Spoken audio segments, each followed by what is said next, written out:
미래에셋증권 박현주 회장님 사주 포국해 보겠습니다. 무술년, 임술월, 정묘일, 신해시. 출생시는 추정이에요. 자, 연월일시 각 자리를 오행으로 변환해 보겠습니다. 무술은 토토가 되죠. 임술은 수토, 정묘는 화목, 신해는 금수. 이분 대운세수가 8운이에요. 매 8세마다 운이 변한다는 거고요.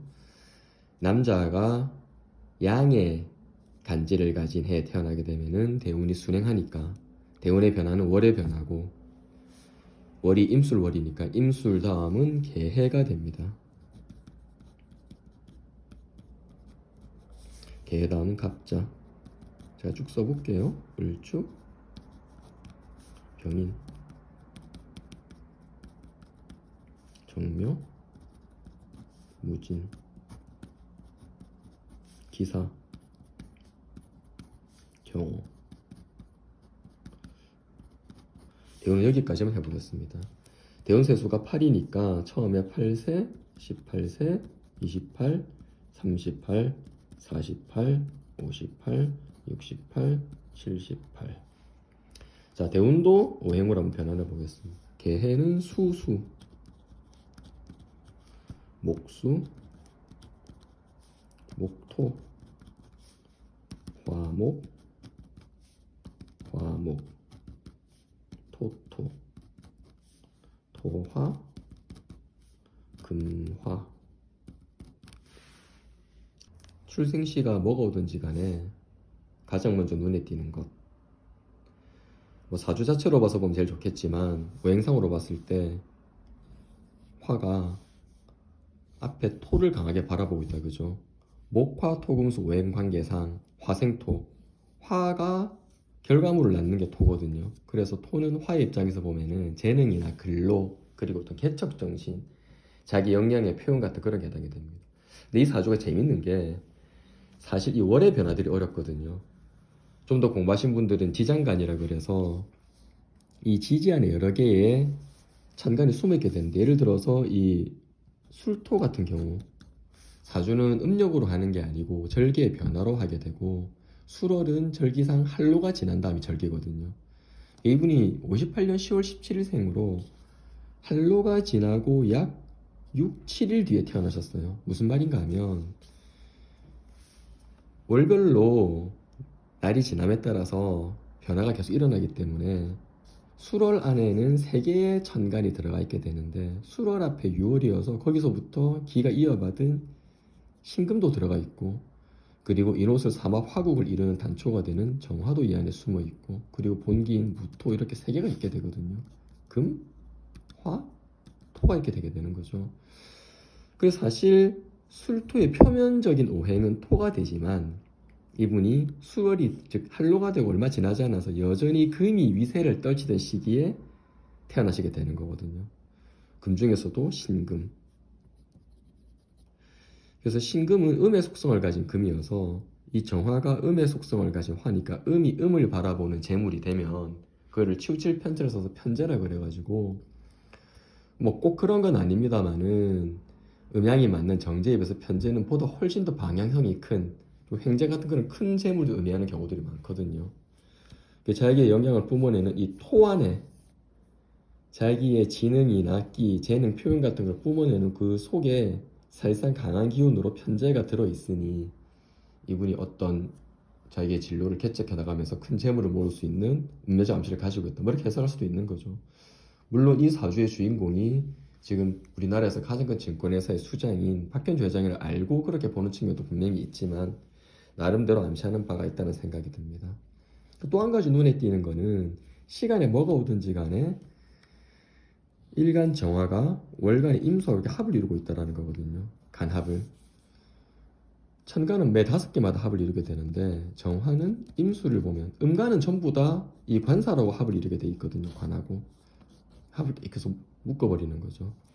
기본적으로 권위나 권한 그리고 좀 카리스마가 되는 맺고 끊는 맛이 있는 관사라고 이제 관합을 이루고 있다는 것은 이분이 사실 오래전에 약 한 25년 전에 미래에셋을 설립하면서 그 전에 우리나라 증권사들이 좀 브로커리지에 뭐 지금도 비중이 큽니다만은 수수료 수입을 기반으로 했다 그러면은 미래에셋 이후에는 주식 운영의 펀드 중심의 시대를 많이 연 단초를 제공했다 할 수 있거든요.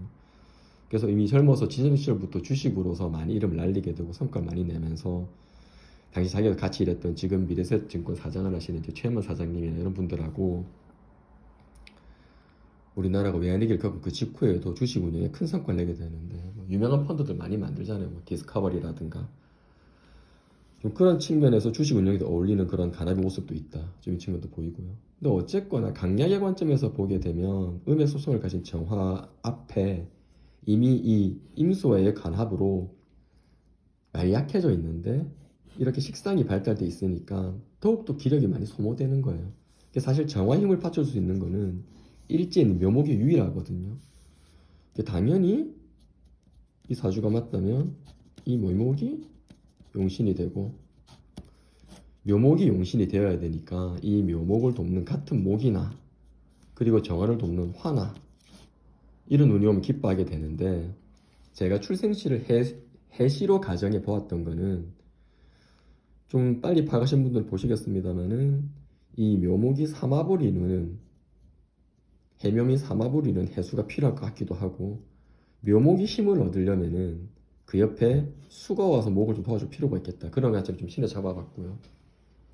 그리고 금융권에서 빠른 속도로 정말 놀랄만한 그런 빠른 속도로 성장을 이루어낸 그런 분이라면은 시상에도 좀 편제 정도 하나 띄워줘야 되지 않을까.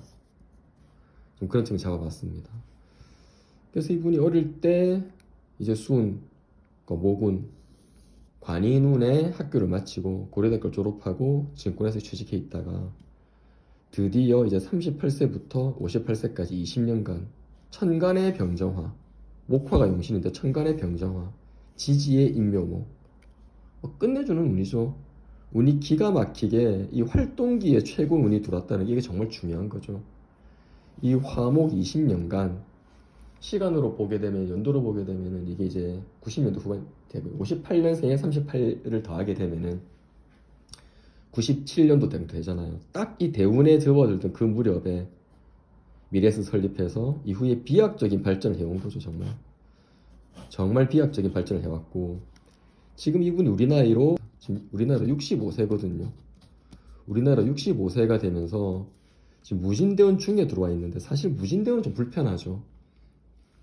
화목을 용신으로 하는데 토토를 만난 것도 반갑지 않고 그리고 이미 원국에서 기본적으로 상관을 이루고 있는 술토하고 정면으로 충을 이루는 진토가 와서 이 양쪽을 건드려서 흔드는 거는 불필요한 변화를 야기해서 반갑지 않은데 경자년 신축년이 그 중에서도 작년 재작년이 조금 불편해서 뭔 일 있지 않을까 싶었는데 큰 문제 없이 넘어오고 더군다나 다시 세운에서 목과 화로 이어지는 22년에서 27년까지 초입 올해 초에 IFC 딜에서 비록 계약금 반환 소송 중입니다만은 빠져나오게 됩니다.